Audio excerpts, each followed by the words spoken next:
Hi there, Machine Pun Kelly here, and today I'm going to make some chili. And this is a special chili that I've never made before. This is from sprouted beans. And what you do is you soak the beans for 8 hours, and then you rinse the water out in a jar, and you just change the water out every 12 hours. And eventually you get these little fish tails coming up. Once those little fish tails start coming up, then it's okay to go ahead and start cooking them. And the reason you do that, one, is they make it a lot easier to digest. They're a lot less gassy. You fart a lot less. And the other reason is when they sprout, beans are actually seeds, and what they do is they have all this stuff inside the seed that's meant to feed the plant as it's growing, and it releases all that stuff that's meant for growing. And what that does is it means that your beans become a lot more nutritious with a lot more vitamins and whatnot. So I've been getting into sprouting. This is my first try at this. I thought, hey, I'm trying it the first time, might as well make a video out of it. So this is half a bag of pinto beans and half a bag of kidney beans. And I've got a can of whole tomatoes. I don't use a lot of canned stuff, but I'll use canned tomatoes every once in a while if it just really needs a lot of flavor. I just make sure there's not a lot of additives to it. I have this is a pound of cooked hamburger that sometimes I'll get home, I'll get like one of those big family-sized hamburger things that are on sale. I'll divide it up into portions of about 1 1/4 pounds each, and then cook them up. And then once they're done, you get about a pound of cooked beef. So, and then I freeze those, and saves a lot of money. So then I got some 4 fresh tomatoes.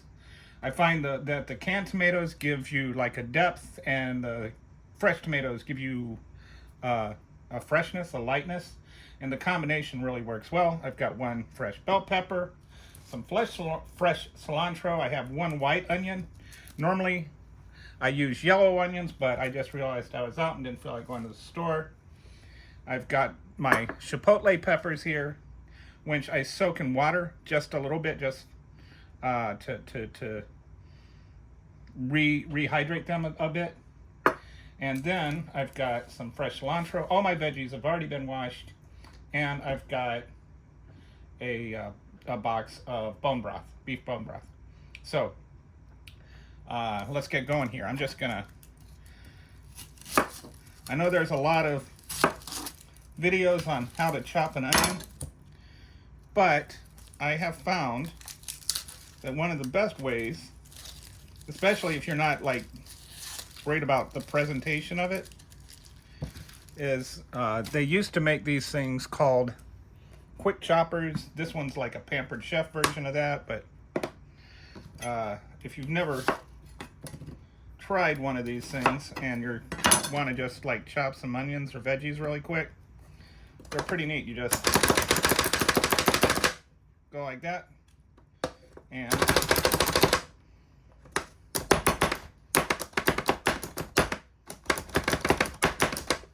getting two of those at a time. All right, so there you go. I've got my onions chopped. You can see that wasn't very hard. And now, a lot of times people, when they cut bell peppers, they always start from the top. But here's a little trick. You can go like this, cut it that way, cut it that way. Then you just come along here. You've got your seeds and these 4 little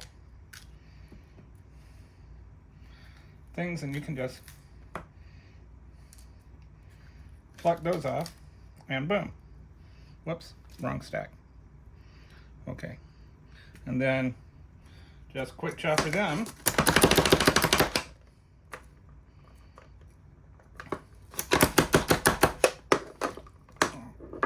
Make a mess, Kelly, make a mess. Sometimes make a mess.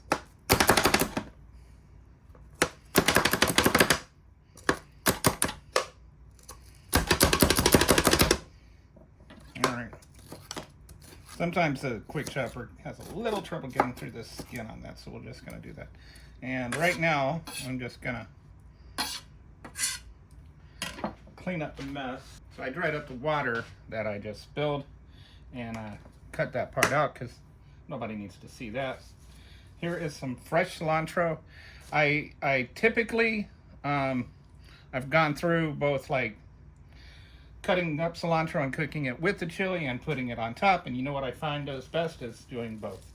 So I'm gonna just take some of my cilantro and chop it up. I don't know how people do stems with cilantro, but when I'm chopping it up, I don't much care if I have some stem in there. It's just more flavor.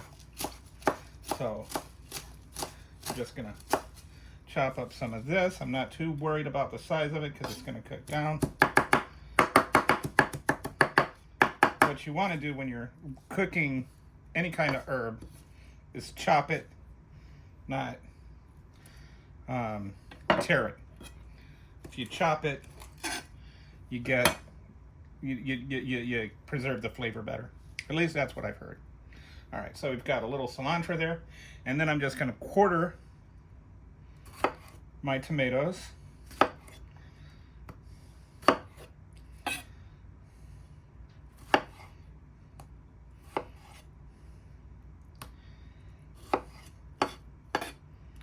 And we're just about done with that. And then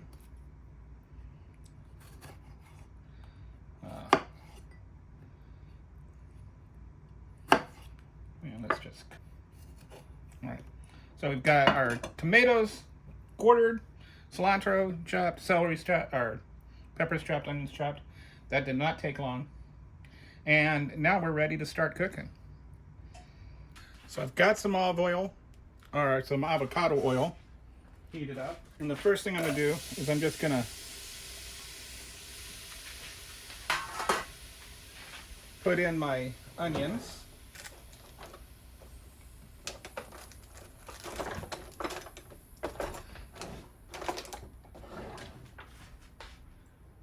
And when you're browning onions, it's always a good idea to sprinkle in a little bit of salt with them.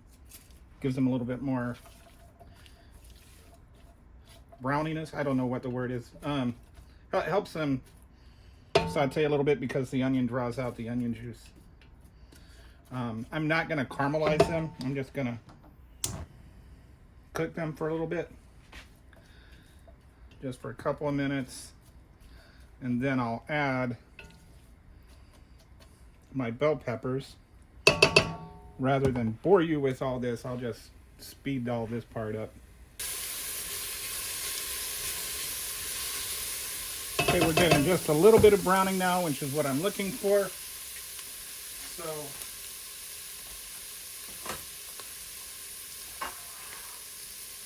I'll add in the bell peppers.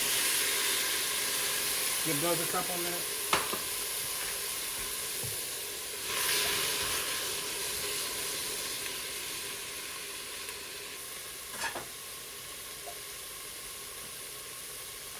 So I'd let all of that cook down a little bit, and just until you're releasing the juices a little bit. You don't need to worry too much about how much you're cooked. Then we're just going to add in the rest of our ingredients. We'll start with the cilantro. Add the fresh tomatoes. Mix that in just a bit. Then we'll add in our canned tomatoes.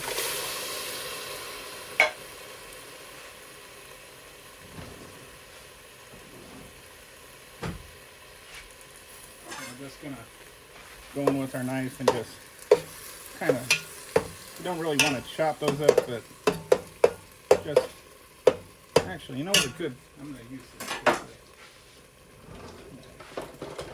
I'm gonna use my mixing chop. Just go in, and you still want to have some tomato chunks, but you don't want to have like whole tomatoes. And then we'll add in our beans. which I already washed. Add in our burger, which I already cooked. And add in my beef broth.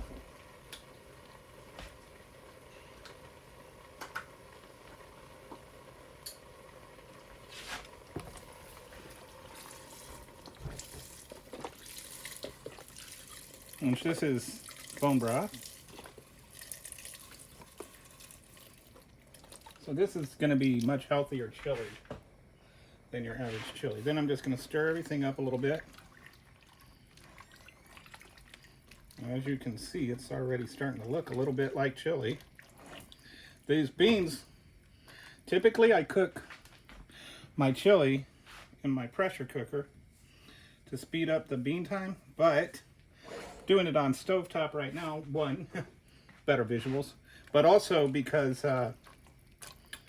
doing it this way, I'm going to get a better idea of how long it takes sprouted beans to cook. It apparently takes a lot less time than regular beans.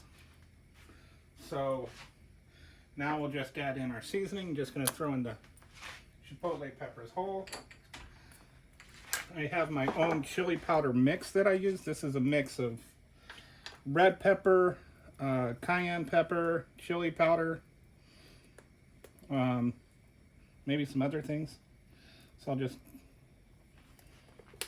pour in some of that. And no chili is complete without the cumin. All right, so, and you can never have too much cumin. All right. So as you can see, I'm not a measure cooker, but I'd say that was probably a tablespoon of cumin and maybe a tablespoon and a half of my chili powder. Since I got the two chipotles in there for spiciness, I think that should be enough. So anyway, now all we have to do is simmer. We'll come back in like half an hour and see how we're doing. So I'm making some chili today, and what goes better with chili than cornbread? So I've got a different video about the chili. I'm making it with sprouted beans for the first time, so we'll see how that comes out. But it's well, as long as I'm experimenting today. I don't know, but I found these results on search. As long as I'm experimenting. So I thought, as long as I'm experimenting today, let's try something else. So what I did is I had a bag of super sweet corn frozen in the freezer, and I dehydrated that and I milled it. And this right here, this is actually cornmeal made from super sweet corn. And it's really easy to do. You just dehydrate the corn. If you have a blender or a food processor, if you have a blender that grinds or a food processor, you can just mill it up in there. If you have a grain mill, check to make sure that your grain mill can take corn, because some can and some can't. But anyway, this one I did in my a Pampered Chef cooking blender that has a grind function, and it worked out great. So what I have here is in here I have a teaspoon of salt, 3.5 teaspoons of baking soda, and half a cup of sugar. And to that, I'm going to add my fresh cornmeal. This right here is sprouted hard red wheat flour that I also milled this morning. And those are my dry ingredients. So I'm just going to take my whisker here and mix up the dry stuff. This is going to be so easy to, like, people are afraid of making cornbread, which is like, really, it's not much harder than making a peanut butter and jelly sandwich. I have my, I was going to show you this. This is the kernel. You can see that. That's a kernel of the corn that I dehydrated. And you notice that the cornmeal is a lot more yellow than your store-bought cornmeal.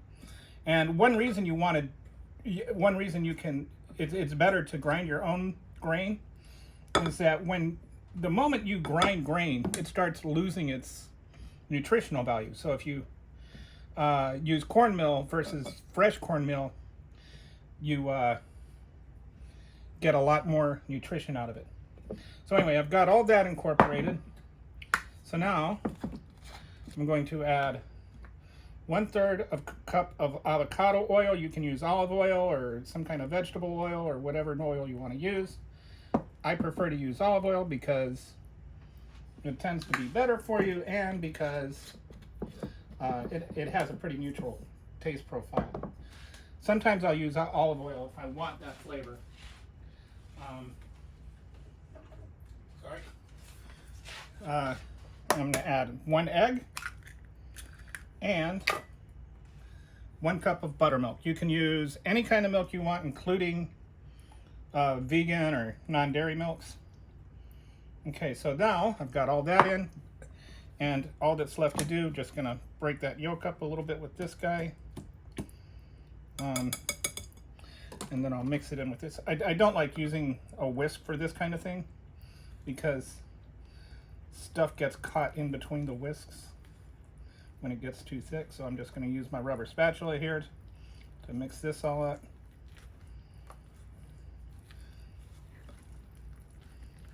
And this, I can tell you right now, this already smells completely different than any kind of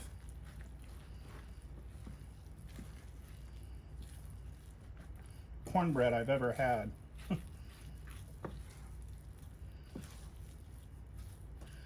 When you're dealing with fresh milled flour, then can get a lot more. It's a lot more absorbent. So that's why, you might be thinking this looks a little thicker than normal. But anyway, we've got everything included. So now I've already oiled down my 10-inch cast iron skillet. So the next thing I need to do is just put my batter in the skillet.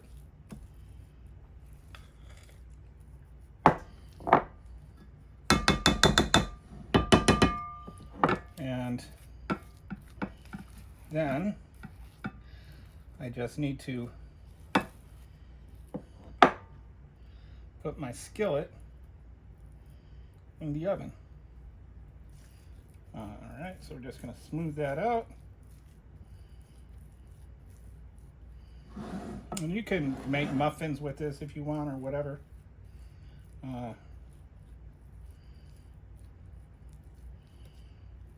And I'll post my recipe in the description there, so you don't have to write everything down. I think we can get a little bit more batter out of here.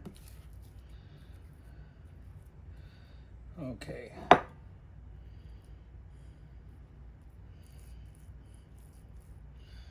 So we've got it more or less leveled out. I think it'll even out more as it bakes. But there you go. I'll come back when it's done and show you the finished product, and hopefully the chili too, which should be finishing up about the same time, if my timing is on. So the chili is all nice and cooked. The beans are perfect and soft. It took about 45 minutes. And I'll prepare my bowl in just a minute. So I've got the chili in the bowl. Just going to add to that a little fresh grated cheese, some cilantro,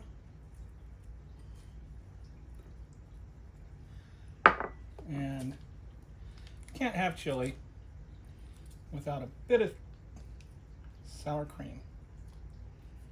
So mix all that up and eat it at the table. Oh, but there's one more thing I need to add. So my cornbread is fresh out of the oven, minus just a little time to rest. And I cheated and took a little nibble, and I'm just telling you, this is the most amazing cornbread in the history of mankind, or at least in my history. So I'm just gonna pull out a piece of this.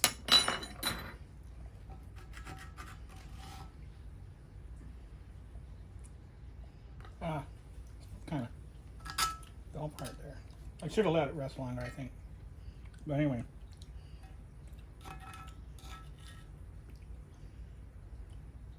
Trying to give you a look at it.